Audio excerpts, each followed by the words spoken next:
And I think that's the good part which Nils was referring to earlier. It's not like you just package and then you put the campaign out and then it doesn't work and you're finished and you have no money left in the bank. You iterate every day. And I think that's one of the biggest benefits of digital marketing is that there's a constant feedback loop.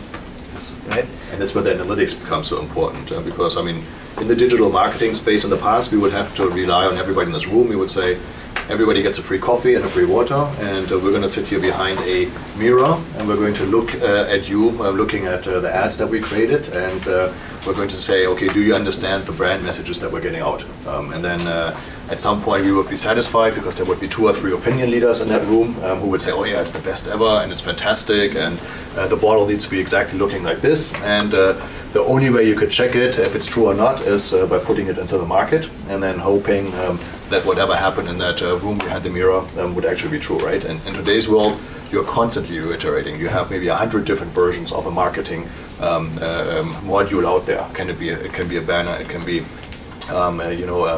content on Pinterest, on whatever platform, and you can constantly check and see what's going on. And I think that's the beauty of today's world, that it's no longer about the biggest will automatically win, but it's about understanding your consumer, having the right ideas of what you want to present, and then telling those stories. Yeah.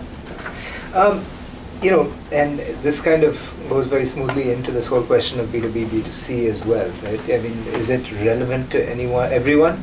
Is relevant to all categories? I mean, clearly, if you look at the Indian market, FMCG is one of the lowest spenders in terms of percentage of, I think 5% of marketing budgets on the average for FMCG goes towards digital marketing.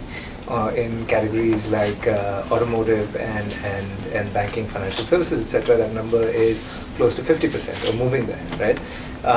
And I know, excuse me, I know say there are anomalies. I know a brand that we worked with, which is an FMCG brand belonging to a large, say a competitor of Marico's, where they put 85% of their spend on digital. So anything can happen really, right? It all depends on what your objectives are, who your consumer is, who your audience is, and what exactly you're trying to achieve.